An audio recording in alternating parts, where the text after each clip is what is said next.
Hello everyone, welcome to तथास्तु ICS. सो आज जो है बहुत ही खास दिन, क्योंकि आज से हम स्टार्ट कर रहे हैं finally daily news analysis. So daily current affairs तो हम लोग कर ही रहे थे, अब न्यूज एनालिसिस भी करेंगे। लेकिन लेकिन लेकिन यहाँ पर जो है एक बहुत ही इंपॉर्टेंट पॉइंट, जिसको कि दिमाग में एकदम एस्टिक मार्क लगा करके रख लीजिएगा, कि हम कुछ भी फालतू की चीजें यहाँ पे डिस्कस नहीं करेंगे।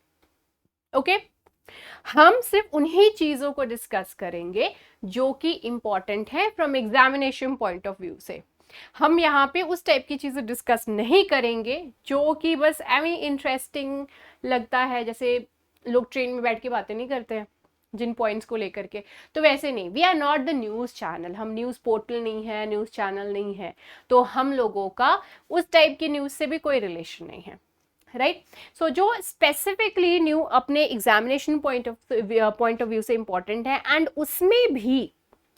उसमें भी कौन से जो वर्ड्स है, कौन सी जो चीजें हैं इंपॉर्टेंट है। कोई जरूरी नहीं है कि जो सारा का सारा न्यूज है वो इंपॉर्टेंट हो, राइट उसमें कुछ इंफॉर्मेशन दी हो जो जरूरी हो सकती है, या फिर उसमें कुछ ऐसे वर्ड्स यूज किए हों वो जरूरी हो सकते हैं। तो उस टाइप की चीजों को हम यहाँ पे डिस्कस करेंगे। ओके एंड ये भी चीज है कि हर रोज ये भी जरूरी नहीं होता है कि बहुत सारे इंपॉर्टेंट न्यूज आए हैं, है ना। ये भी चीज रहता है, तो इस चीज को भी ध्यान में रखिएगा। आज का जो न्यूज एनालिसिस है, इसमें हमने बेसिकली इंक्लूड किया है, ज्यादातर जो पोर्शन है द हिंदू के हैं, little bit from Indian Express. Okay चलिए, so let's get started with this thing, अपना जो न्यू इनिशिएटिव है। ओके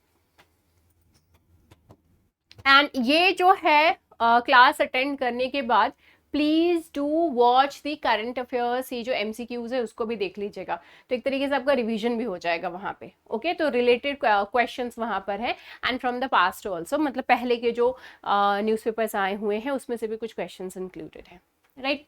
तो ये हमारा फ्रंट पेज पे आया हुआ है द हिंदू का, ओके जिसमें कि मीटीज के प्रोटेक्शन से रिलेटेड यहाँ पर बात करी गई है। तो यहाँ पे ये कहा गया है, in order to take measures to ensure the security of Meitei community in the neighboring state, Mizoram has a sizable population of Meiteis and Kukis settled in the state, and 10,000 people from the Kuki community displaced in the violence which happened over there in the Manipur. Because of that, many people actually migrated from the place and have found refuge there as well. So basically यहाँ पे जो एक जगह से दूसरी जगह displace हो गए हैं because of all these kind of violence, तो वो उनकी प्रोटेक्शन की बात यहाँ पर हो रही है। तो यहाँ पे मेन पॉइंट हमको क्या देखना है, हालांकि ये जो इशू चल रहा है बहुत टाइम से चल रहा है, राइट, तो अभी तक आप लोगों ने बहुत सारे प्लेसेस पे इसको कवर कर भी लिया होगा। अगर नहीं कवर किए हैं तो नो वरीज, ओके मैं ये जो पूरा इशू है इसका हिस्टोरिकल बैकग्राउंड से लेकर के अभी तक क्या क्या चीजें हुई हैं वो मैं सारी चीजें एक सेपरेट वीडियो में मैं आपको समझाऊंगी, वो डेडिकेटेड होगा। I am coming with one more initiative जहां पर कि हम 360 डिग्री एनालिसिस करेंगे, कोई एक टॉपिक लेंगे, ठीक है, एंड उस टॉपिक से रिलेटेड उसकी बैकग्राउंड इंफॉर्मेशन, उसका प्रेजेंट में क्या चल रहा है, ठीक है, फ्यूचर के क्या कॉन्सिक्वेंसेज है या फिर क्या चीजें हो सकती हैं एंड ऑल, कंक्लूजन। तो एक तरीके से हर तरीके की जो पॉइंट है वो डिस्कस करेंगे, सो दैट आपका प्रीलिम्स का, मेंस का, इंटरव्यू का सारा चीज जो अगर उस टॉपिक से अगर कहीं पे भी कुछ आता है वो वहां से आपका कवर हो जाए। तो वो एक अलग हम काम करेंगे, तो उसी में ही ये मणिपुर वाला भी उसी में कवर कर लेंगे। ओके चलिए, तो एज ऑफ नाउ इसमें क्या देखना है आपको, हमको देखना है मीटी के बारे में, ये जो मीटी कम्युनिटी है उनके बारे में जानना है, एंड कुकी कम्युनिटी जो है उनके बारे में जानना है, ठीक है। तो हमने इनके बारे में इंफॉर्मेशन यहाँ पे आपको प्रोवाइड कर दिया है। कुकीज जो है ये एथनिक ग्रुप है जो कि कहाँ रहते हैं, नॉर्थ ईस्टर्न स्टेट्स में इंडिया के, एंड म्यांमार और बांग्लादेश में, ठीक है, इंडिया के नॉर्थ ईस्टर्न स्टेट्स में, म्यांमार में एंड बांग्लादेश में ये पाए जाते हैं, ठीक है। ये लोगों का रेजिडेंस मतलब स्पेसिफिकली ये जगहों पे ये रिसाइड करते हैं। ओके इनका जो प्राइमरी कॉन्सेंट्रेशन है, बेसिकली जो मेन एरिया जहां पर ये रहते हैं, that is of the Manipur and Mizoram, ठीक है। स्पेसिफिकली अगर बात करें तो मणिपुर, मिजोरम, म्यांमार में चिन स्टेट है वहां पे, एंड बांग्लादेश का ये चिटगोंग हिल ट्रैक्ट्स जो है वहां पर ये लोग रहते हैं। उनका ये जो घर है वहां पर, ये जनरली इनका जो नंबर है ह्यूज नंबर में ये लोग वहां पे पाए जाते हैं। ओके, एंड इनको जो है कुकीज में बोला जाता है। इसके अलावा इनको चिन के नाम से भी जाना जाता है और मीजो पीपल भी इनको कहते हैं। ओके, तो ऑल्टरनेटिव नेम्स जो है इनको क्या दिए हुए हैं, चिन दिया हुआ है एंड मीजो पीपल भी इनको कहा जाता है। एंड ये एक तरीके से बहुत ही एंसेस्ट्री एंड कल्चरल ट्रेट्स जो हैं वो कॉमन शेयर करते हैं। जो भी इनकी जितनी भी ह्यूज जो इनकी कम्युनिटी है उसमें ये सभी लोग इस चीज़ को शेयर करते हैं। अपार्ट फ्रॉम दैट द जो people, okay, they are part of the जो people alongside the Chin and Mizo tribes. ये जो चिन और मीजो ट्राइब्स जो है इतनी बड़ी, उनके भी पार्ट हैं, प्लस ये जो पीपल के भी पार्ट है। मतलब एक तरीके से बड़ी सी कम्युनिटी है, उसमें ये भी पार्ट है और बाकी लोग भी हैं। एक तरीके से आप इसको वैसे ले सकते हैं। कुकी जो है वो डाइवर्स है। ओके, बहुत डिफरेंस, बहुत सारी, मतलब डाइवर्सिटी जैसे नहीं कहते हम लोग इंडिया में डाइवर्सिटी है काफी ज्यादा, तो वैसे यहाँ पर भी दे possesses a diverse and rich history, culture and traditions that reflect their adaptation to that of the hilly terrains, hilly areas because they reside over there, and जहाँ पे भी आप रहते हैं आप उस हिसाब से अपने आप को ढाल लेते हैं। And apart from that hilly and forested terrain as well, ये इस टाइप के जगहों पे रहते हैं। ओके, ट्राइब्स है ऐसी जगहों पे। नॉर्थ ईस्टर्न स्टेट्स में तो आपको जनरली ऐसे ही एरिया मिलेंगे, है ना, पहाड़ी इलाके हैं, एंड अपार्ट फ्रॉम दैट जो है घने जंगलों वाला इलाका है, राइट।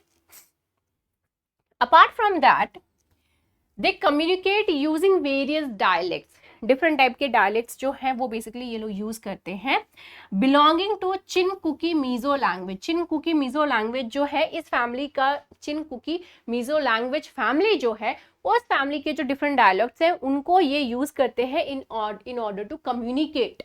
ओके, कम्युनिकेट करने के लिए इस चीज को यूज करते हैं, which is a part of the Tibeto Burman branch of the Sino Tibetan language.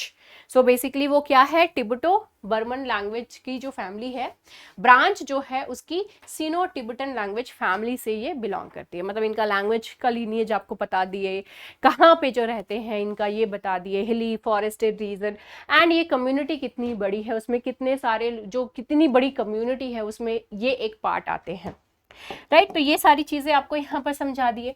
Next आता है मैरिजेस, ठीक है। तो मैरिजेस की जहां तक बात आती है कि बहुत सारे ऐसे ट्राइबल कम्युनिटीज होती हैं जो अपने ही कम्युनिटी में शादी करने का सोचते हैं, ठीक है। दे डोंट अलाउ टू कि आप बाहर की कम्युनिटी, जो बाहर दूसरी ट्राइब है वहां पे जाकर के शादी करें। डिफरेंट टाइप ऑफ शादियां होती हैं। आप जैसे मैं आपको एग्जाम्पल दूं, शादियों के एग्जाम्पल दे तो एक तो सभी, हर कोई जो है, ये दो टाइप के तो लोग जानते ही हैं, arrange marriage and love marriage, ठीक है। ये चीज तो वो तो डिफरेंट ही है, इस चीज को तो छोड़ ही दीजिए। डिफरेंट टाइप्स ऑफ मैरिजेस जो कि ट्रेडिशनली बहुत सारी जगहों पे मानी जाती हैं।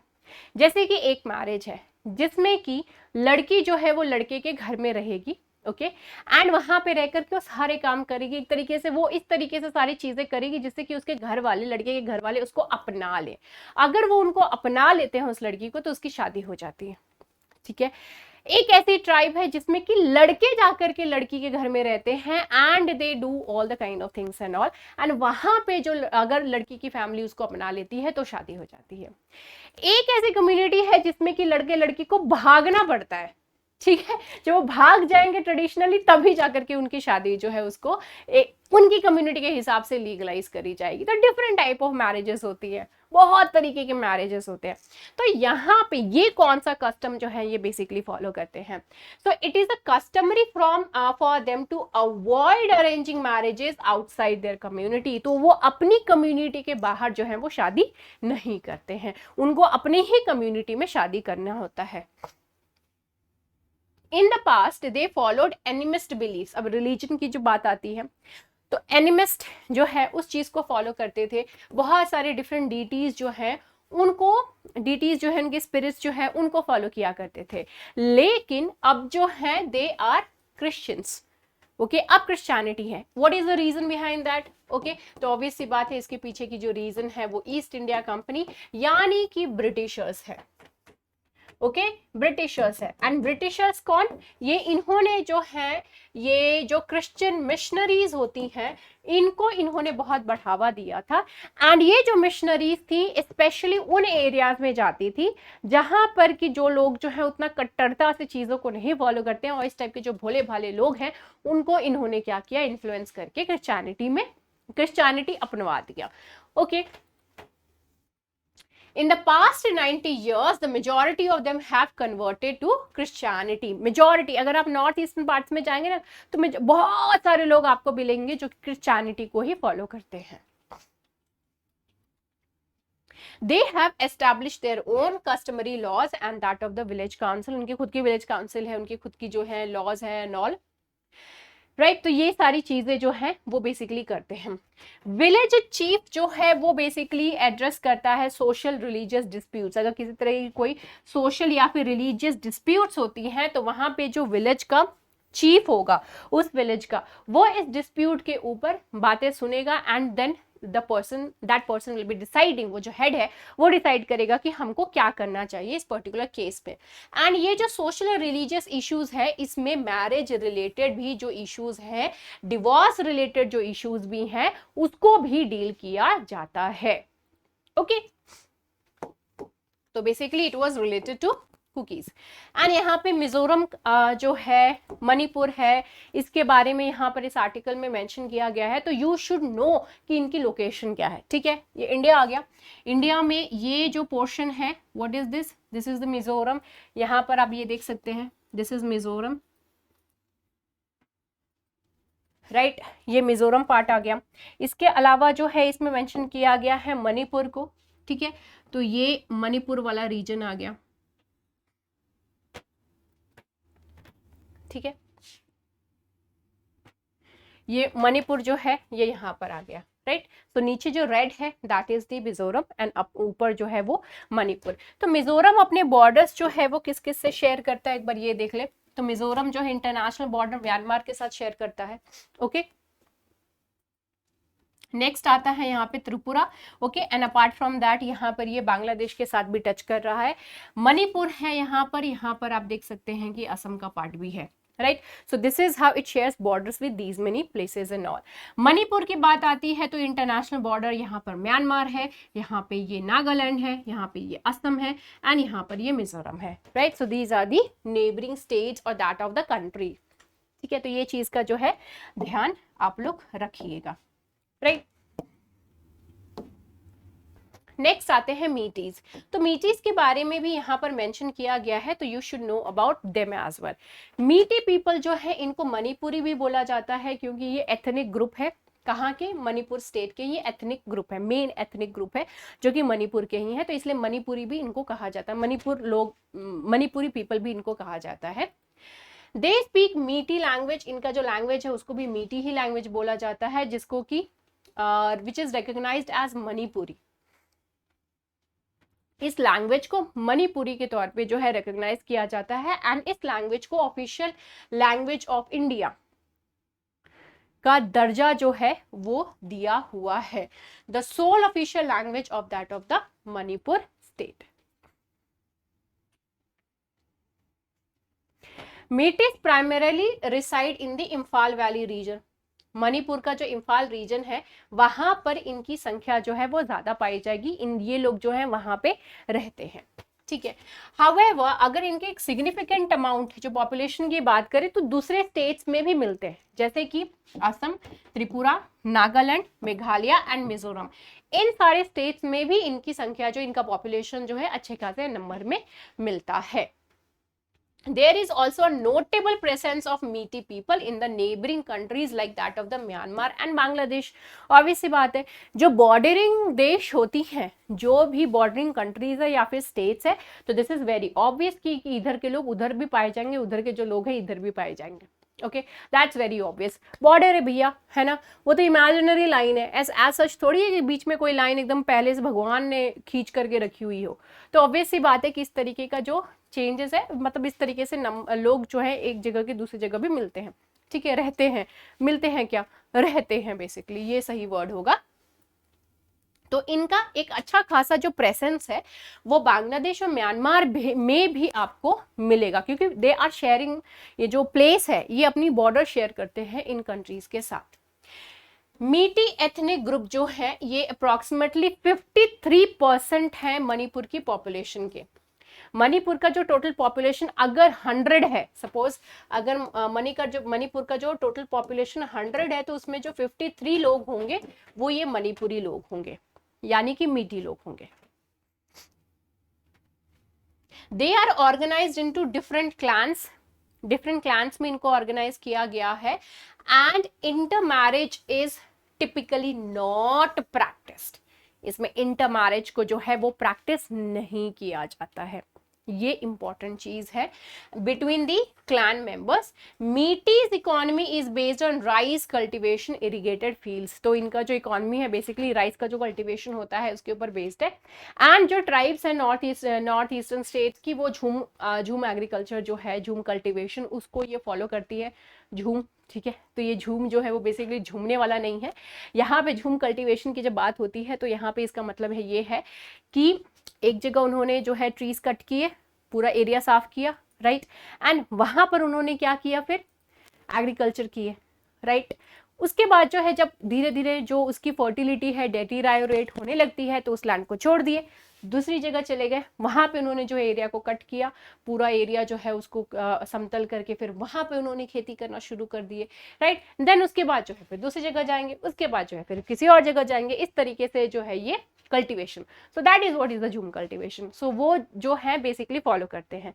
अब मीटी जो पीपल है, इन लोगों का रिलीजन का अगर हम बात करें तो जो मेजॉरिटी है, मेजॉरिटी मीटी पीपल जो है मणिपुरी, वो हिंदुइज्म को फॉलो करते हैं, ठीक है। किस चीज को फॉलो करते हैं, तो हिंदुइज्म को फॉलो करते हैं। लेकिन 8% से ज्यादा जो लोग हैं वो इस्लाम भी फॉलो करते हैं, ओके। तो दिस इज नॉट नेसेसरी कि सिर्फ हिंदुइज्म है, यहाँ पे क्रिश्चियनिटी का प्रेजेंस तो फिलहाल नहीं देखने को मिल रहा है, होंगे कुछ, हो सकता है, लेकिन ज्यादातर लोग जो है वो Hinduism and the rest of the people are following the Islam religion, okay. Next जो हमारा टॉपिक है that is related to the massacre of innocence. And ये इनोसेंस जो है, स्कूल के बच्चों को मारा गया है। जस्ट इमेजिन, ये जो मिलिटेंट्स हैं, they don't care about anyone, they just don't care, they don't even care about themselves. आप किसी और की तो बात छोड़ दीजिए, वो खुद का नहीं उनको परवाह रहता है, राइट। तो तभी तो इस तरीके की खतरनाक काम ये लोग करते हैं, उनमें कोई इमोशंस नहीं रहते, उनमें सिर्फ एक ही इमोशन डोमिनेट करता है, वो है गुस्सा, किसी भी चीज का, है ना, कुछ भी है, खैर। तो ये मसैकर हुआ है कहाँ पे, Uganda and Congo must do more against the Islamist militants. मतलब कि इस्लामिस्ट मिलिटेंट्स जो है उन्होंने बेसिकली एक स्कूल में अटैक किया, और ये जो स्कूल था वो युगांडा कॉन्गो के बॉर्डर पर था, राइट। तो युगांडा एंड कॉन्गो, अब ये यहाँ पे जो है किन्होंने, ये जो ऑर्गेनाइजेशन है, मतलब ये जो ग्रुप ऑफ पीपल है, इनको क्या नाम है, इनका नाम है अलाइड डेमोक्रेटिक फोर्सेस। तो इन्होंने, ये एक इस्लामिस्ट एंड मिलिटेंट ग्रुप है, जो कि इन्होंने ही, जो कि ये लोग हैं जिन्होंने कि बेसिकली अटैक किया था। तो ये बेसिकली जो है वायलेंस का सहारा लेते हैं इन ऑर्डर टू डराओ धमकाओ लोगों को। Islamist and militant violence is on the rise. It is rising in Africa. Africa में जो है वो बहुत खतरनाक तरीके से, अभी कुछ दिन पहले ही हमने तो कवर किया था, जिसमें कि 2000% लोग जो हैं वो माइग्रेट कर रहे हैं, अपने जगहों को छोड़ करके दूसरी जगह पे जा रहे हैं। These people, just imagine. Why? Because of the violence created by these kind of people. ऐसे लोगों की वजह से। सो ये जो अलाइड डेमोक्रेटिक फोर्सेस है, ये एक इस्लामिस्ट मिलिटेंट ग्रुप है जो कि कॉन्गो में बेस्ड है, and they have accept, they are the one who are responsible for the attack. अब ये जो चीज है युगांडा एंड कॉन्गो, ये कहाँ पर मैप में आते हैं, ठीक है, एक बार ये देख लेते हैं, ठीक है। दिस इज द अफ्रीका, ये अफ्रीका है पूरा रीजन, गूगल है इसका सोर्स, गूगल मैप, राइट। ये है आपका युगांडा, ठीक है, ये आपका युगांडा है, यहाँ पे डेमोक्रेटिक रिपब्लिक ऑफ कॉन्गो है, यहाँ पे साउथ सूडान है, ये केनिया है, ये तंजानिया है। ओके अब हम देखते हैं कि ये जो युगांडा है इसके आजू बाजू के कौन कौन से जो है देश हैं, बेसिकली इसकी नेबरिंग स्टेट्स जो है, नेबरिंग कंट्रीज कौन कौन सी हैं वो हमारे लिए जरूरी है। कोई भी प्लेस जो है वो न्यूज में आती है तो आप लोगों के लिए वो प्लेस इंपॉर्टेंट हो जाता है, ठीक है। तो ये युगांडा है। युगांडा जो है वो अपना बॉर्डर किसके साथ शेयर करती है, केनिया के साथ शेयर करती है। हम इस तरीके से चलते हैं, ठीक है, क्लॉकवाइज चलते हैं। तो ये युगांडा है, उसके बगल में ये केनिया आ गया, देन दिस इज तंजानिया, ठीक है, ये तंजानिया है। एंड उसके बाद ये इसकी नेबरिंग कंट्री जो आ जाती है वो है रवांडा, उसके बाद ये Democratic Republic of Congo, then here is the South Sudan, ठीक है। यहाँ पे इथियोपिया जो है वो इसकी नेबरिंग कंट्री नहीं है, क्योंकि यहाँ पे ये जो बॉर्डर है वो बेसिकली केनिया और साउथ सूडान का बीच में आ जाता है, इस वजह से, राइट। एंड इथियोपिया जो है वो काफी दूर है युगांडा से, तो ये चीज ध्यान में रखिएगा, राइट।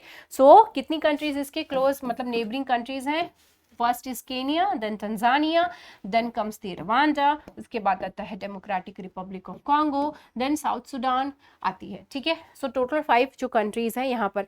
बुरुंडी भी नहीं है, ठीक है, ये भी छोटी सी देश है जो कि रवांडा के बाद आती है, तो वो भी नेबरिंग स्टेट, नेबरिंग कंट्री जो है वो बेसिकली नहीं है इसकी, ओके। तो ये चीज का जो ध्यान रखिएगा, राइट।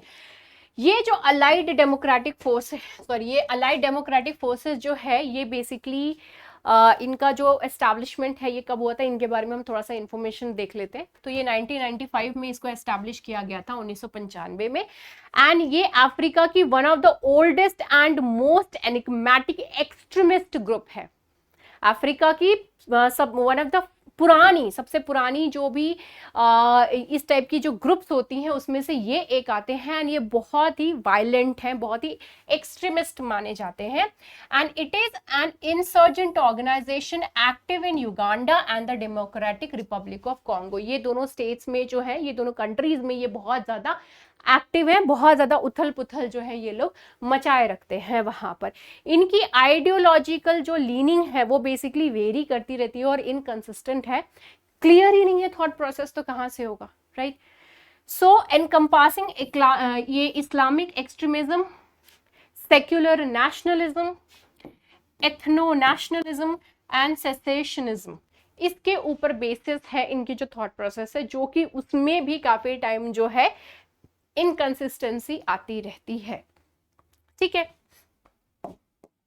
चलिए, काफी ज्यादा क्राइसिस ये लोग क्रिएट करके रखे हैं इस प्लेन प्लेसेस में।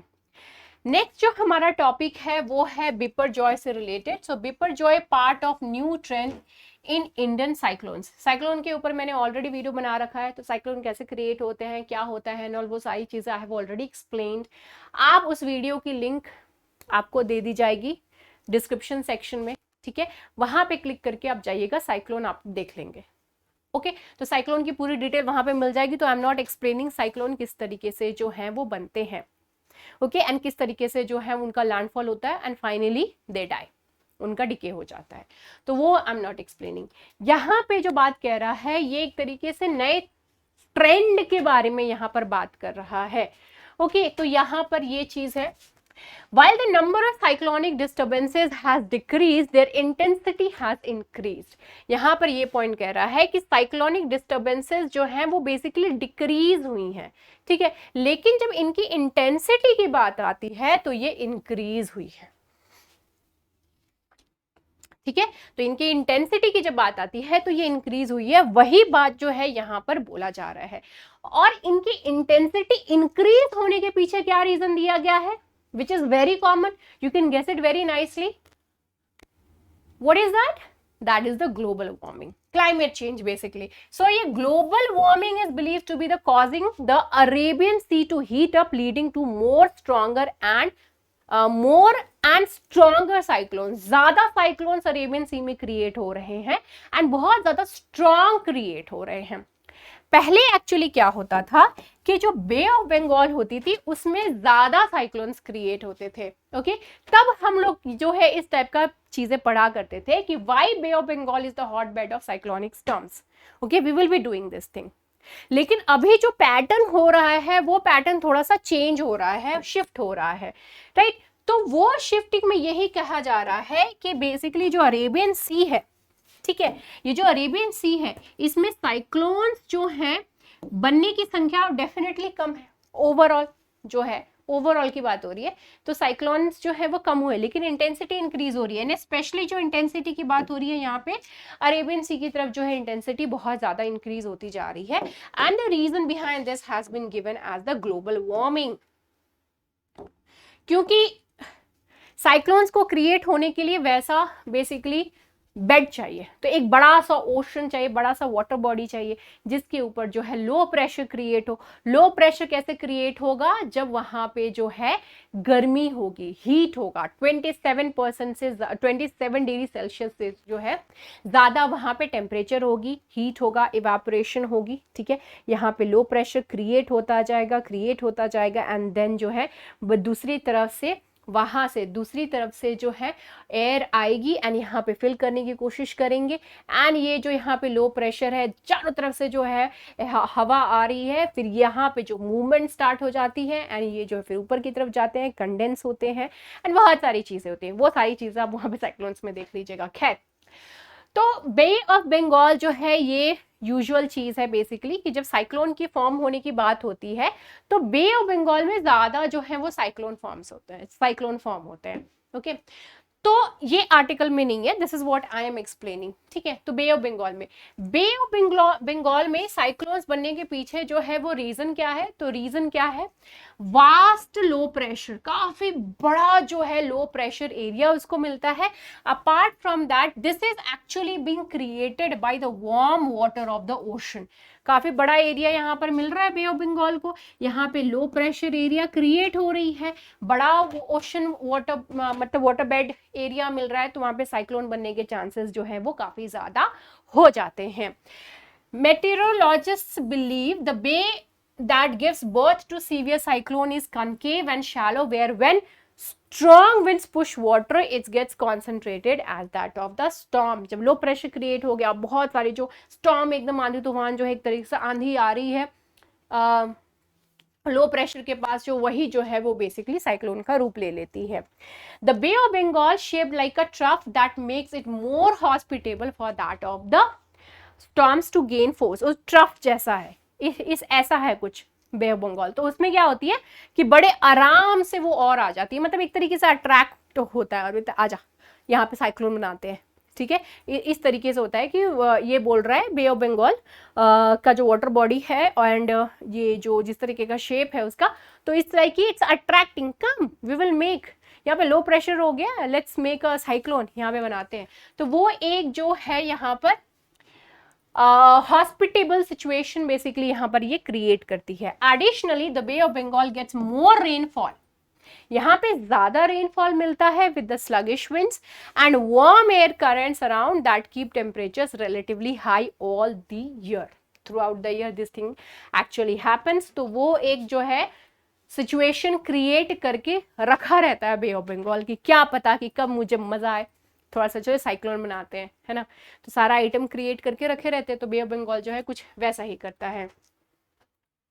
इसके अलावा यहाँ पे एक और बहुत ही मेजर जो चीज है वो होती है यहाँ की ब्रह्मपुत्र रिवर। तो ब्रह्मपुत्र रिवर जो है वो एक सोर्स बनी रहती है फ्रेश वार्म वाटर की from the perennial rivers like that of the Brahmaputra Ganga, makes it further impossible to mix with the cooler water below, ठीक है। तो अब यहाँ पे क्या होता है कि ये लैंड हीटेड एरिया है ऑलरेडी, अब यहाँ से जो है गंगा ब्रह्मपुत्र जो है वो यहाँ पर अपना पानी लेकर के आती है, गरम गरम वार्म पानी लेकर के आती है, तो फर्दर जो उसको कूल होने का उतना टाइम जो है वो बेसिकली नहीं मिल पाता है। Lack of land mass between the Pacific Ocean and that of the Bay of Bengal tend to the cyclonic winds to move into the coastal areas causing heavy rainfall. So this is also one of the reason, because of this the Bay of Bengal is one of the favourite place जब बात होती है इस चीज की cyclonic storms को form होने की। तो मोटा मोटा क्या चीज है, इसका एरिया, सरफेस एरिया अच्छा खासा इसको मिल रहा है, ठीक है, वो तो है ही है। सिचुएशन जो भी साइक्लोन फॉर्म करने के लिए चाहिए वो सारी चीजें मिल रही हैं, perennial rivers like that of the Brahmaputra and Ganga, ढेर सारा पानी जो लेकर के आ रही हैं वो फर्दर मिक्स नहीं हो पा रही है, फ्रेश वार्म वाटर लेकर के आ रही हैं लैंड की तरफ से, ठीक है, तो वो एक तरीके से कूल होने का भी टाइम नहीं देती हैं ये जो ओशन है, तो वो ठंडे पानी जो बीनीथ है, जो नीचे है, तो उससे उसकी वजह से इसको ठंडा होने का उतना चांस जो है वो नहीं मिलता है, तो वो भी एक रीजन हो जाता है लो प्रेशर क्रिएट होने के लिए, राइट। तो वो सारी चीजें मतलब हर तरीके की जो है, एंड प्लस इसका जो शेप है ट्रफ एरिया में है एक तरीके से, तो उस रीजन की वजह से भी जो है बेसिकली ये बे ऑफ बंगाल एक हॉट प्लेस है फॉर द स्टॉर्म्स। नेक्स्ट आता है ये अरेबियन सी। अरेबियन सी के पास क्या एडवांटेजेस है?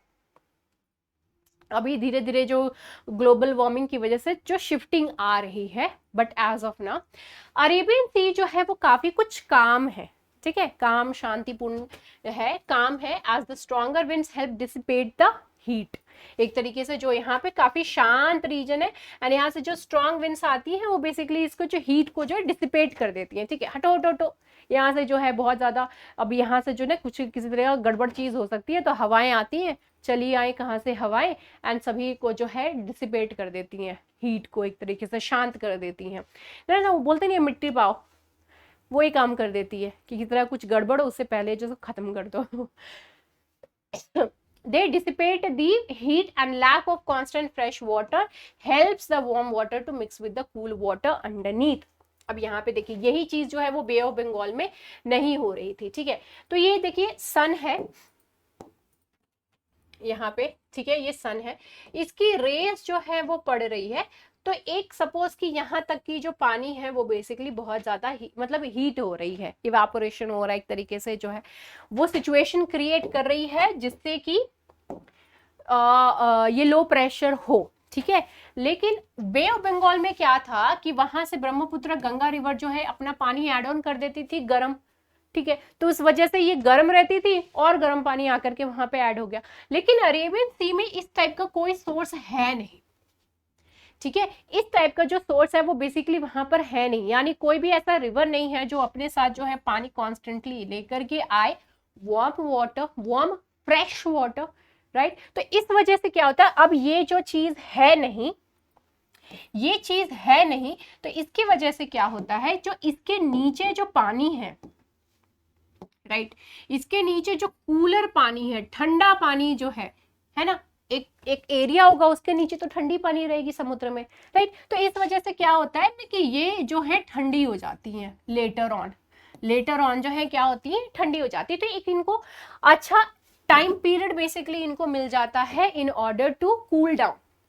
जिससे कि टेम्परेचर जो है वो बेसिकली रिड्यूस हो जाता है, ठीक है। एक तो यहाँ पे इस तरीके से हवाएं बह रही हैं कि यहाँ पे जो गर्मी है उसको डिसिपेट कर दे रहा है, उसके अलावा नीचे की जो ठंडा पानी है वो भी एक तरीके से इसको कूल कर दे रहा है, right. So that is also the reason. तो इन सारे रीजन की वजह से जो साइक्लोन बनने के जो चांसेस हैं यहाँ पर काफी कम हो जाते हैं, ओके, काफी कम हो जाते हैं। Arabian Sea enjoys the locational advantage as well because as the winds from the Pacific Ocean encounter the Western Ghats and the Himalayas, cutting down on its intensity and sometimes ever reaching that of the Arabian Sea. अब Arabian सी के पास एक advantage ये हो जाता है कि जो winds हैं पैसिफिक ओशन की तरफ से, जो गर्म हवाएं हैं, वो आने से पहले क्या हो जाता है कि वो वेस्टर्न हार्ट से टकरा गई, हिमालयन रीजन से टकरा गई, तो उसकी वजह से क्या होता है कि वो जो हवाएं हैं वो उनका रुख यहाँ पर उस हिसाब से नहीं आ पाता है जिस हिसाब से कि बे ऑफ बंगाल में चीजें होती हैं। खुला एरिया है, उतने लैंड मासेस नहीं है, इसके आसपास बहुत सारी लैंड मासेस हैं, तो इस वजह से जो विंड है वो विंड जो है वही बिखर जाता है, right. So this is the reason कि यहाँ पर जो है उस तरीके से जो साइक्लोन फॉर्मेशन है नहीं होती हैं जैसे कि हम इसमें देखते हैं बे ऑफ बंगाल में, राइट।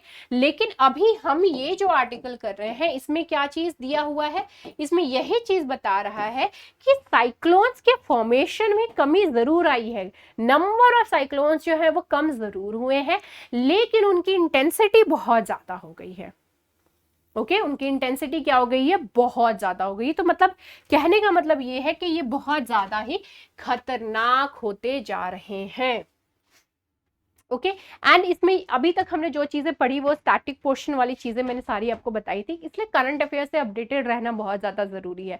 अब देखिए इस आर्टिकल में जो डेटा है उसके हिसाब से ये चीज भी पता लगी है कि जो नंबर ऑफ डिस्टर्बेंसेज है,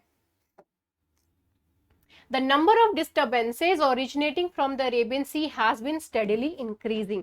पहले अरेबियन सी में जो नंबर ऑफ चांसेस होती थी साइक्लोन बनने की वो काफी कम थी, लेकिन अभी ग्लोबल वार्मिंग की वजह से ये जो चांसेस हैं वो बेसिकली अब धीरे धीरे धीरे धीरे इंक्रीज होती जा रही हैं, thanks to all the human beings over here, right? So अभी ये steadily increase होती जा रही हैं, while the frequency of disturbances has been decreased, the intensity of the cyclones has been increased. So this is what I have been telling you all these time. Cyclones originating from the Arabian Sea have higher likelihood of becoming severe cyclonic storms. अब ये जो Arabian सी की तरफ से जो basically यहाँ पर cyclones बन रहे हैं, ये अरेबियन सी के साइड जो साइक्लोन्स बन रहे हैं, ठीक है, ये जो साइक्लोन्स बेसिकली यहाँ पर जो साइक्लोन्स बन रही हैं, ये साइक्लोन्स जो हैं वो ज्यादा सीवियर होंगे as compare to that of the Bay of Bengal के, ठीक है। बे ऑफ बंगाल के जो साइक्लोन्स हैं उससे ज्यादा यहाँ के जो साइक्लोन्स होंगे वो सीवियर होने के चांसेस ज्यादा है, सीवियर बोले तो खतरनाक होने के चांसेस जो है वो यहाँ पर ज्यादा है as compare to that of the Bay of Bengal. Okay, apart from that the intensity of the storms, जो स्टॉर्म्स की इंटेंसिटी है नॉर्थ इंडियन ओशन में, it is on an upward cycle with the recent years so showing an increase in the severe cyclonic storms। तो ये जो point है ये हमने साइक्लोन वाली क्लास में कवर किया था कि जो किस तरीके से जो है नॉर्थ इंडियन ओशन, ये जो इंडियन ओशन है उसका जो नॉर्दर्न पार्ट है वो किस तरीके से बेसिकली एड ऑन करता है in order to create the cyclones. तो ये भी एक रीजन है बिहाइंड दिस थिंग, क्या कहते हैं, reason behind the severe cyclones. Okay, next is emerging challenges to the Dravidian model. Dravidian model से रिलेटेड है यहाँ पर, ये उतना कोई खास जो है अभी इसमें है नहीं चीजें, मैं थोड़ी बहुत आपको चीजें यहाँ पर बता देती हूँ एज ऑफ नाउ। तो एक बिल है जो कि तमिलनाडु में इंट्रोड्यूस किया गया है, जहाँ पर ये चीज कही गई है कि जो वर्किंग आवर्स है वो 8 घंटे से अब 12 घंटे कर दी जाएगी, वर्किंग आवर्स 8 घंटे से 12 घंटे। तो इस चीज की वजह से जो वर्कर्स राइट ग्रुप है उन्होंने जो है बेसिकली इस चीज को लेकर के अपना कंसर्न जाहिर किया है कि इतने देर जो है काम करना, आप खुद सोचिए 24 घंटे में 12 घंटे इस तरीके से काम करते रहना, तो उस चीज को लेकर के लोगों ने प्रोटेस्ट किया है, अपने कंसर्न्स जो है उसको रेज किए हैं। द्रविडियन मॉडल जो है वो basically Dravidian model of industrialisation जो है इसका एम क्या है, इसका एम है inclusive development that addresses both economic and the social inequalities। ठीक है, कोई भी इकोनॉमिक और सोशल इनइक्वालिटीज जो है उसको एड्रेस करना ये द्रविडियन मॉडल ऑफ इंडस्ट्रियलाइजेशन का एम है। ठीक है, तमिलनाडु जो है, अगर आप तमिलनाडु की बात करें यहाँ पर, तो तमिलनाडु ने एक स्ट्रक्चरल चेंज अचीव किया हुआ है अपने स्टेट में and changed poverty reduction. Poverty को जो है उन्होंने रिड्यूस करने में काफी जो है काम किया है बेसिकली, तो उसका एक इम्पैक्ट आपको देखने के लिए मिलता है। But recent trends show a reversal, poverty जो है वो कम हुई लेकिन अब जो है रिवर्स हो रही है चीजें, अब चेंज हो रही है। Now there is an increase in the agricultural employment, लोग जो है खेती की तरफ अब ज्यादा जा रहे हैं। ठीक है, this is what is being concern की इकोनॉमी, जिस इकोनॉमी में ज्यादा खेती होती है तो वो एग्रीकल्चरल मतलब उसको प्राइमरी सेक्टर, ये एग्रीकल्चर जो है वो बेसिकली प्राइमरी सेक्टर में आता है, राइट। तो उनको उतना डेवलपिंग नहीं मानते, मतलब वो डेवलप्ड नेशन के या फिर डेवलप्ड स्टेट के तौर पे उनको नहीं माना जाता। तो यहाँ पे रिवर्स में जा रहा है, एग्रीकल्चरल एम्प्लॉयमेंट में जा रहे हैं और ये जो मैन्युफैक्चरिंग जॉब्स हैं ये डिक्लाइन कर रही हैं। तो ये एक कंसर्न वाली बात आ रही है तमिलनाडु में कि लोग जो है मैन्युफैक्चरिंग एरिया से अपने जो काम है उसको छोड़ करके शिफ्ट हो रहे हैं खेती बाड़ी में। इसके पीछे के रीजंस क्या हो सकते हैं, जैसे कि अभी एक नया बिल आया है वो बहुत, देखिए मैन्युफैक्चरिंग जॉब कोई आसान नहीं होती है, बहुत डिफिकल्ट काम है, राइट। कोई भी जॉब आसान नहीं है, लेकिन जिसमें बहुत ज़्यादा फिजिकली आप इन्वॉल्व रहते हो वहाँ पे बहुत ज़्यादा मेंटली एंड फिजिकली आप बहुत ज़्यादा हैरेस हो जाते हो, राइट। तो ये एक रीज़न हो सकता है जिसकी वजह से लोग जो है वो मैन्युफैक्चरिंग सेक्टर से, मैन्युफैक्चरिंग जॉब्स को छोड़ करके वो एम्प्लॉयमेंट साइड में जा रहे हैं, ये एग्रीकल्चरल साइड में ये लोग शिफ्ट हो रहे हैं। अब यहाँ पे ये जो बिल है, ये बिल के ऊपर इन्होंने ये कहा है कि ये बिल लाने की वजह से ज्यादा इन्वेस्टमेंट्स आएंगी तमिलनाडु में, ठीक है। ये कह रहे हैं कि ज्यादा इन्वेस्टमेंट्स आएंगी तमिलनाडु में, ज्यादा इन्वेस्टमेंट्स आएंगी तमिलनाडु में, इसका मतलब है कि ज्यादा जॉब क्रिएशंस भी होंगे तमिलनाडु में, ये पॉइंट यहाँ पर कहा जा रहा है। Okay, more investments and create employment. लेकिन ये चीज को, इस चीज को लोग पॉइंट आउट कर रहे हैं कि this is flawed, all these are just a lie, ऐसा कुछ ऑन ग्राउंड होने वाला नहीं है। As the ratio of jobs created per unit of capital investment is significantly lower in Tamil Nadu as compare to that of the states. Investment के हिसाब से जो जॉब क्रिएशन होती है वो काफी ज्यादा कम है तमिलनाडु में, बहुत ही ज्यादा कम है। तो उस हिसाब से अगर देखें कि अगर ये सोच रहे हैं कि बहुत ज्यादा इन्वेस्टमेंट्स आने की वजह से ये वर्किंग आवर्स हम इंक्रीज कर देते हैं, उसकी वजह से बहुत सारे इन्वेस्टमेंट्स आएंगे, एंड बहुत सारे इन्वेस्टमेंट्स होते हैं तो उस चीज की वजह से जॉब क्रिएशन होगा। लेकिन तमिलनाडु का जिस तरीके का जो ट्रेंड देखने को मिला है उसके हिसाब से तो ये चीज हो रही है कि वैसे जो है जॉब क्रिएशन नहीं होगी। So this is a concern over here. So यही चीज जो है वो बेसिकली इस आर्टिकल में पूछा गया है, emerging challenges to the Dravidian model. तो क्या चैलेंजेस जो है वो बेसिकली यहाँ पर आ रही हैं, ठीक है, right? So this is what is actually being talking about over here in this particular hour, in this particular article.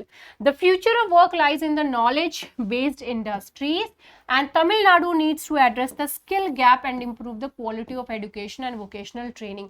ठीक है, प्रॉब्लम बता दिया। इसी तरीके से आपको आंसर राइटिंग में भी करना होता है, सिर्फ प्रॉब्लम्स को पॉइंट आउट नहीं करना है, आपको उसका सोल्यूशन भी देना है, ठीक है। तो यहाँ पे यही चीज कह रहा है कि फ्यूचर में जो है वो नॉलेज बेस्ड इंडस्ट्रीज जो है वो ज़्यादा ग्रो करेंगी, ज़्यादा वर्क करेंगी, ठीक है। तो इस वजह से हमको क्या करना चाहिए, मतलब कि तमिलनाडु गवर्नमेंट को क्या करना चाहिए, उनको स्किल गैप जो है उसको कम करने की कोशिश करनी चाहिए। एंड अपार्ट फ्रॉम दैट जो एजुकेशन है उसकी क्वालिटी इंप्रूव करनी चाहिए, एंड वोकेशनल ट्रेनिंग के ऊपर जो है वो बहुत ज़्यादा ध्यान देना चाहिए, ताकि जो लोग हैं वो स्किल्ड भी हो, एजुकेटेड भी हो, और उनको नॉलेज रहे कि मतलब क्या चीज कैसे करना चाहिए एंड ऑल, है ना। जैसे प्रधानमंत्री का है स्किल डेवलपमेंट को लेकर के योजना, तो वो चीज, राइट। सो इस टाइप का अप्रोच जो है वो अपनाने की बहुत ज्यादा जरूरत है। Apart from that a renewed approach is required, जैसे कि डिसेंट वेजेस। अगर आप जो है ऐसी सैलरी ही नहीं दे, ठीक है, ऐसी सैलरी ही नहीं दे जिससे कि आदमी का खर्चा पानी नहीं चले, तो फिर क्या फायदा है ना, कि आप 12 घंटे काम कर रहे हो, उसके बाद हाथ में इतना पैसा आ रहा है कि जिसकी वजह से आप अपना घर का खर्चा भी नहीं चला पा रहे हो, उधारी लेकर के काम करनी पड़ रही है, राइट। तो उस टाइप के काम में लोग क्यों रहेंगे, उस टाइप का जॉब जो है वो कोई क्यों करेगा, वेरी ऑब्वियस सा क्वेश्चन है ना। तो इसलिए डिसेंट वेज एक जो है वो देना बहुत ज्यादा जरूरी है। Dignified working conditions is also very important. हर किसी को डिग्निटी प्यारी होती है, हर किसी को अपना रेस्पेक्ट जो है वो प्यारा होता है, राइट। तो एक डिग्निफाइड जो पोजीशन है वो मतलब एक तरीके से लोगों की ना रेस्पेक्ट देनी चाहिए। Whatever the job they are doing you are supposed to respect them, right. So dignified working condition, उनका जो जॉब है, उनका कंडीशन जो है वो भी, उनका जो काम है उसकी रेस्पेक्ट तो करनी चाहिए, लेकिन एक डिग्निफाइड वर्किंग कंडीशन भी देना चाहिए, जो कंडीशन है वो भी एक होना चाहिए, ठीक है। तो वो चीज एक जरूरी है। Sorry, a focus on qualitative aspects of social policy in the Tamil Nadu is very much important. So ये कुछ points हैं जो कि point out किए गए हैं, जो कि अगर तमिलनाडु गवर्नमेंट करे तो कुछ अच्छा जो है वो बेसिकली हो सकता है तमिलनाडु में, ओके। तमिलनाडु की अगर एडवांटेजेस जो पॉइंट है उसकी बात करें तो उसकी एडवांटेज है उनकी स्किल्ड वर्कफोर्स में, apart from that robust infrastructure में, institutional ecosystem and cost effective governance rather than that of the diluting labour laws और ऑफरिंग टैक्स कंसेशंस। ये टाइप की चीजें करने की बजाय जो है अगर गवर्नमेंट इस टाइप की चीजों पे ज्यादा ध्यान देती है तो तमिलनाडु के लिए ज्यादा अच्छा रहेगा एंड वहां के लोगों के लिए भी जो है वो बहुत सही रहेगा। नेक्स्ट हमारा टॉपिक है वो है अर्बन हीट आइलैंड से लेकर के, मतलब इस चीज से रिलेटेड है।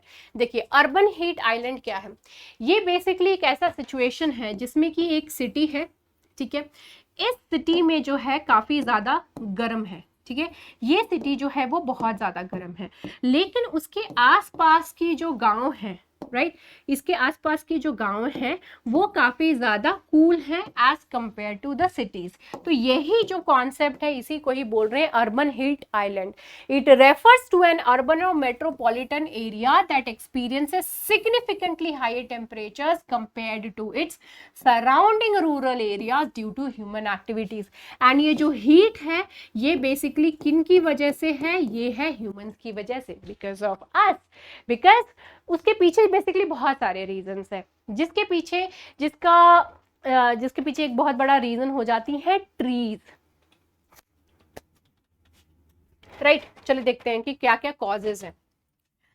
कॉजेज क्या है, factors contributing, it includes the dark surfaces, कितना सारा डार्क सरफेस है, क्योंकि जो डार्क, अगर देखिए अब गर्मी में डार्क कपड़े, काले कपड़े, गाढ़े रंग के कपड़े आप पहन के बाहर निकलेंगे तो वो हीट अट्रैक्ट करता है, ठीक है, तो इस वजह से बहुत गर्मी लगती है, तो लोग क्या करते हैं, अवॉइड करते हैं, rather than that they like to wear light colour dress, जैसे कि व्हाइट हो गया या फिर लाइट कलर का कोई भी जो है हल्के कलर का ड्रेस पहनना पसंद करते हैं, क्योंकि वो हीट उतना एब्जॉर्ब नहीं करता है, ठीक है।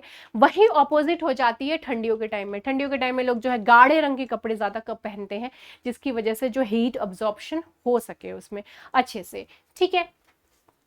तो जो डार्क सरफेस एरियाज जो है वो कितनी है वो यहाँ पे मैटर करती है। उसके बाद आता है high thermal mass in buildings and infrastructure, limited vegetation cover, किस टाइप का जो है वेजिटेशन कवर कितना है, ये पेड़ पौधे कितने हैं वो बहुत ज्यादा मैटर करता है। And waste heat generated by human activities and the impact of changing climate as well. तो ये सारे रीजंस हैं जिसकी वजह से बेसिकली ये जो अर्बन हीट का जो आइलैंड का ये जो सीन है वो बेसिकली क्रिएट हो रहा है। ओके, इस चीज को जो है आप बहुत ज्यादा अच्छे से समझ सकते हैं ये जो इमेज है इसके through. This is really very interesting and nice one, जिसके थ्रू आप बड़े आराम से समझ सकते हो। ये देखिए, ये सिटी एरिया है जहां पर कि जो आप ये देख सकते हैं सारे पक्के हैं, नीचे जो है सारे सीमेंटेड है सारा, ठीक है। हीट एब्जॉर्ब यहाँ पर वो चीज हो रही है, ठीक है। वाटर, अंडर वाटर जो है, अंडरग्राउंड वाटर वो भी कम है, ठीक है, तो उसकी वजह से भी ये हीट हो रही है। अपार्ट फ्रॉम दैट ये जो इतना सारा कंस्ट्रक्शन है एंड प्लस वेजिटेशन जो है वो बहुत ही ज्यादा कम है, तो यहाँ पर हीट जो है वो काफी गर्मी जो है काफी ज्यादा होगी एज कम्पेयर टू यहाँ पे रूरल एरिया में ढेर सारे ट्रीज हैं, ठीक है, तो इन ट्रीज की वजह से ट्रांसपिरेशन अच्छा खासा होगा, ठीक है। And apart from that soil area है, यहाँ पे सॉइल तो मिल नहीं रही है, ठीक है, यहाँ पे सारे पक्के हो रखे हैं जमीन, तो यहाँ से जो वाटर इवेपोरेशन नहीं हो पा रहा है। प्लांट ट्रांसपिरेशन होता है प्लांट्स में, प्लस जो वाटर है सॉइल से ये भी ऊपर की तरफ इवेपोरेट होकर के जा रहे हैं, तो एक तरीके से काम डाउन चीज करने की कोशिश रहती है, ये हेल्प करते हैं basically. Apart from that water penetration जो है वो भी काफी ज्यादा कम है यहाँ, मतलब काफी ज्यादा है as compare to over here in the urban areas, right. तो यहाँ पर हीट एब्जॉर्प्शन जो है वो काफी ज्यादा है, काफी ज्यादा हीट एब्जॉर्ब हो रही है, लेकिन यहाँ पर जो हीट एब्जॉर्प्शन जो है वो काफी ज्यादा कम है। तो रिटेंशन की अगर बात करें तो बहुत कम है। यहाँ पर अगर हीट अमाउंट उतनी ही आ रही है, सन वही है, दोनों तरफ हीट उतनी ही जा रही है, लेकिन रूरल एरिया में जो है वाटर इवेपोरेशन हो रहा है, ट्रांसपिरेशन प्लांट्स का हो रहा है, तो उस वजह से जो है ना काफी ज्यादा कूल डाउन हो रही हैं चीजें। लेकिन यहाँ पर क्या हो रहा है, ये जो सिटीज है वहां पे चीजें ऑपोजिट ही हो रही हैं, वहां पे क्या हो रहा है, हीट आ रहा है तो सारी चीजें एब्जॉर्ब हो रही हैं। इसी वजह से आपने देखा होगा, एक्चुअली मैंने ऑब्जर्व किया इन सारी चीजों को, कि कैंट एरिया में, my father he was in army, ठीक है, तो कैंट एरिया में और जो सिटी एरिया होती थी उसके differences I use to see. Cantt area में एक्चुअली होता क्या है कि बहुत सारी ट्रीज होती हैं, ठीक है, कैंट एरिया में बहुत सारे ट्रीज होती है, बहुत सारे ट्रीज होती है। लेकिन वहीं पे ही अगर हम बात करें ये क्या बोलते हैं सिटी वाले एरियाज में, तो वहां पे ट्रीज नाम मात्र की होती हैं या फिर होती ही नहीं है, ठीक है, नाम मात्र की होंगी या फिर होंगी ही नहीं। तो क्या होता था कि जब हम लोग यहाँ पर रहते थे, ठीक है, मतलब यहाँ ट्रैवल कर रहे हैं सपोज ये सिटीज एरिया में, तो यहाँ पे बहुत गर्मी लगती थी। लेकिन as soon as we enter the cantt area, जैसे ही एंटर करेंगे वहां पे इतनी सारी ट्रीज है, तो ठंडा, वो उतनी गर्मी के टाइम में भी ठंडी ठंडक का जो है एहसास होता है ना। तो वो चीज है बेसिकली, यहाँ पे आप इस चीज से लेकर के, इस चीज से रिलेट करके जो है आप इस चीज को समझ सकते हो, ठीक है। तो बेसिकली इसके पीछे के रीजन कौन है, ये तो एंथ्रोपोजेनिक है। एंथ्रोपोजेनिक का मतलब क्या होता है, ह्यूमन क्रिएटेड है, ठीक है, ह्यूमंस जो है वो बेसिकली इसके पीछे इन्वॉल्व है, इसके पीछे सबसे बड़े रीजन है। तो जो हीट रिलीज होती है फॉसिल फ्यूल्स के बर्न होने की वजह से, एंड ये जो फॉसिल फ्यूल्स बर्न किस चीज में हो रहे हैं, ट्रांसपोर्टेशन में हो रहा है, एनर्जी प्रोडक्शन, ये जो लाइट इलेक्ट्रिसिटी इन सारी चीजों की वजह से एनर्जी प्रोडक्शन जो हो रहा है, ये all these things are the reason behind the raise of this rise of this heat, heat के राइज के पीछे जो है बेसिकली ये रीजन है, राइट। तो एंथ्रोपोजेनिक है, लोग जो है इसमें बेसिकली इन्वॉल्व है। अर्बन डेजर्ट्स, सिटीज जो है उनको वर्चुअल डेजर्ट्स के तौर पे भी देखा जाता है sorry, due to the lack of vegetation, है ना। हम डेजर्ट किसको कहते हैं, डेजर्ट उन रीजन्स को कहते हैं जहाँ पे पेड़ पौधे नहीं हैं, बहुत ही कम मात्रा में है, बहुत ही कम मात्रा में। तो ये तो सिटीज भी तो वही हुई ना, अर्बन एरियाज भी तो वही हुए, वहां पे ट्रीज कहाँ ही मिलते हैं, बहुत ही कम मिलते हैं, बहुत कम मिलते हैं, ठीक है। तो एक तरीके से ये वर्चुअल डेजर्ट्स है, क्यों, क्योंकि वहां पे जो वेजिटेशन है वो बहुत ज्यादा कम है। रेन वाटर का जो ये जो रिचार्ज करती है ग्राउंड वाटर, रेन वाटर से रिचार्ज होते हैं, तो वो भी जो है वो बेसिकली बहुत कम होता है। All these things lead to the scarcity of green spaces and that of the natural cooling. Trees नहीं है तो नेचुरल कूलिंग नहीं होगी, अंडरग्राउंड वाटर नहीं है तो इवेपोरेशन नहीं हो रहा है, तो उसकी वजह से भी जो चीजें हैं वो बेसिकली क्या हो रही हैं, गड़बड़ हो रही है, राइट। तो ये एक चीज हो गया। अर्बन कैनियंस, टॉल बिल्डिंग्स, ये भी एक तरीके से जो है वो प्रॉब्लम क्रिएट करते हैं, कैसे, because they trap the radiant energy, वो हीट जो है वो ट्रैप करती हैं, and these are resulting in the rapid development of the heat islands. जो इतनी बड़े बड़े जो बिल्डिंग्स होते हैं ना, वो भी एक तरीके से जो हीट ट्रैप कर रहे हैं, प्रॉब्लम्स जो है वो बेसिकली क्रिएट कर रहे हैं। Denser and taller buildings are associated with the more pronounced canyon effect and increased heat is the reason behind that of the island development. Okay, अब ये बिल्डिंग्स हैं, बहुत सारी बिल्डिंग्स जो आजू बाजू है, पेड़ पौधे का कुछ पता नहीं है, लेकिन ढेर सारी बिल्डिंग्स जो आजू बाजू बनी हुई हैं, तो ये सारी जो है हीट ट्रैप कर रही हैं, ट्रांसपिरेशन का कोई जगह ही नहीं है, हीट जो है रिलीज होने के लिए कोई जगह ही नहीं मिल रही, तो अब इसी बात है कि क्या होगा, इस टाइप का एरिया क्रिएट होगा, इस टाइप की जो सिटीज हैं वो बन जाएंगी, right. And apart from that the air pollution, वो भी एक रीजन है, राइट। सो ये सारे बेसिकली रीजंस हैं जिसकी वजह से ये जो आइलैंड वाला सीन है, अर्बन हीट आइलैंड वाला जो सीन है, ये बेसिकली हो रहे हैं, राइट।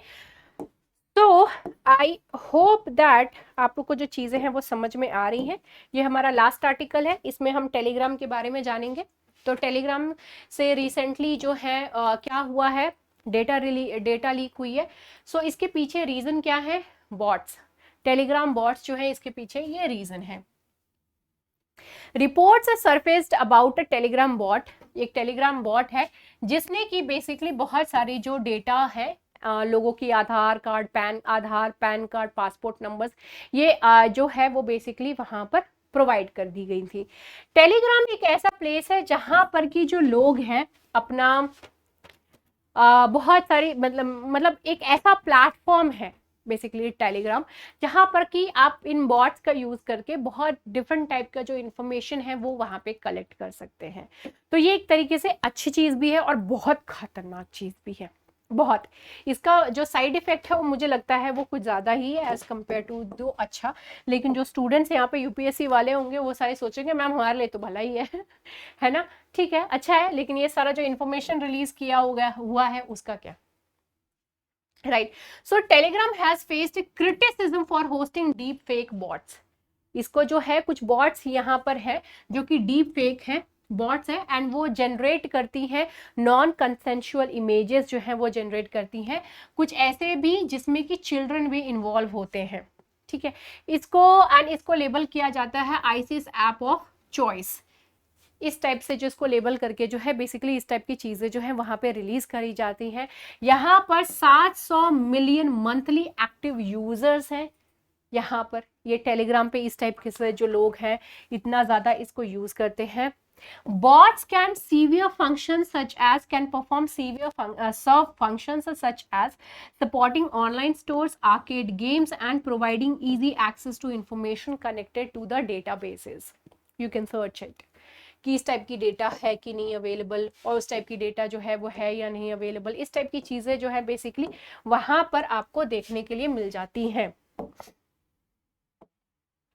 ओके, तो यूजर्स जो है वो बेसिकली क्या करेंगे, बॉट्स को यूज करेंगे, इस्तेमाल करेंगे उसके यूजर नेम को, एंड वो जो यूजर नेम है वो बेसिकली आइडेंटिफाई करेगा किस तरीके का काम करना है। जैसे कि हम लोग यूज करते हैं क्विज बॉट, तो क्विज बॉट बेसिकली यूज किया जाता है in order to create the quizzes. ठीक है, तो वो तो एक अच्छी चीज हो गई। हाँ, लेकिन यहाँ पर डिफरेंट टाइप के जो बॉट्स हैं वो यूज होते हैं in order to perform different type of activities and all. ठीक है, bots can be created by any developer with programming skills or through third party service providers using programming languages like that of the Java and Python। जो Python जो है आजकल कुछ ज़्यादा ही hot programming language है basically. Okay, तो ये एक टॉपिक था बेसिकली इस चीज़ से रिलेटेड। इसमें कोई खास चीज़ नहीं थी, बस यही चीज़ था कि हाँ यहाँ पर जो है टेलीग्राम बॉट जो है वो किस तरीके से बेसिकली आपका जो डेटा है, आपका जो पर्सनल इन्फॉर्मेशन है वो रिलीज कर सकती है, दे सकती है, डिसिपेट मतलब इंफॉर्मेशन जो है आपका पर्सनल इंफॉर्मेशन लोगों के बीच में जो है वो लेकर के आ सकती है। तो ये एक चीज़ हो गया। यहाँ पर एक अर्बन हीट वाला जो था आइलैंड, ये हमने देखा। ठीक है, कि किस तरीके से जो चीज़ें हैं हम लोग कर रहे हैं जिसकी वजह से क्या हो रहा है, सिटीज़ जो है वो बहुत ज़्यादा हीटअप हो रही हैं। ये द्रविडियन मॉडल जिसमें ये देखा गया कि तमिलनाडु किस तरीके से बेटर चीज़ें कर सकता है, लेकिन चीज़ें जो हैं वो थोड़ी दूसरे डायरेक्शन में जा रही हैं। बिपरजॉय, ये अंडमान अरेबियन सी और बे ऑफ बंगाल में क्या सिचुएशन होते हैं साइक्लोन्स को लेकर के, एंड कौन सा ज़्यादा फेवरेबल है कौन सा नहीं, वो हमने देखा। युगांडा कॉन्गो से रिलेटेड अलाइड फोर्सेस जो हैं उनसे रिलेटेड, ये जो अलाइड डेमोक्रेटिक फोर्सेस से रिलेटेड हमने यहाँ पे इंफॉर्मेशन देखा। मीटी कुकी एंड ये जो कम्युनिटीज़ हैं, ये जो ट्राइब्स हैं, इनके बारे में हमने यहाँ पर इंफॉर्मेशन देखी, इंफॉर्मेशन जो है आपके साथ शेयर करें। सो आई होप दैट आप लोगों को जो है आज का न्यूज़ एनालिसिस अच्छा लगा होगा, बिकॉज ये जो न्यूज़ एनालिसिस है this was the very first one, and I hope that आपको अगर किस तरह कुछ जो है चेंजेस चाहिए anything you can write down definitely in the comment section, I will definitely revert to those things, right. And हम उस चीज़ को इनकॉर्पोरेट करेंगे। मैं वही सारे टॉपिक्स ले रही हूँ जो कि इंपॉर्टेंट है। ठीक है, इसमें एक आध चीज़ है जो मुझे लगी कि मुझे ऐड ऑन करनी चाहिए, वो नेक्स्ट टाइम से I will be doing that, so don't worry about it. And after this please do watch the MCQs class also. Okay, चलो, so see you in the next class, bye bye, take care and have a great time.